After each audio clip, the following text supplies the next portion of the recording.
My granddad passed away while I was still at Bloemfontein Celtics, actually. Celtics. Okay. He before. I remember when we played. I didn't even go to his funeral, for that matter. I remember It was the reopening of the Vodacom Stadium in Bloem, and we were playing Pirates, a league game. After we beat them, Gwyneth Bank 2-1 in Kimberley. So, of course, when I turned pro, he was old, you know.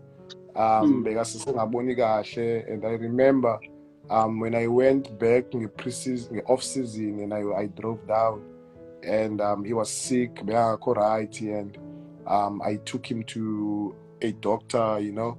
And for the first time, we spoke, and we spoke for a long time. And I think also he was blessing me in some way, because he Aban Bagdal, especially people that come from that direction, that generation, are not so open, but that day we got open and we spoke about a lot of things. And that was the last time I saw him.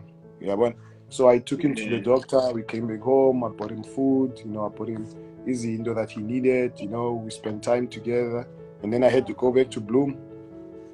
So after that, he passed away, and then I came. I remember I came back for I think 2 or 3 days, and then I went back to Bloem and played that game, and I think we drew 1-1. But also he was a father to me, because I didn't have a relationship with my dad, back then, like I do now.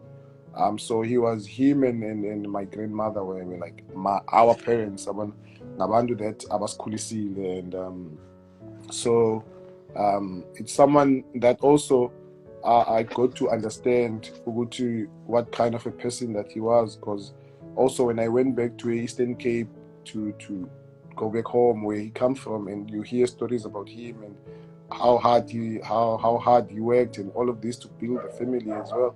It's something that also inspires me to do. So he's played a huge part of my life, and for him I'm always grateful. And Abantu, they always say uthi ngifana naye. Which is, I believe it's sounding very good to your ears.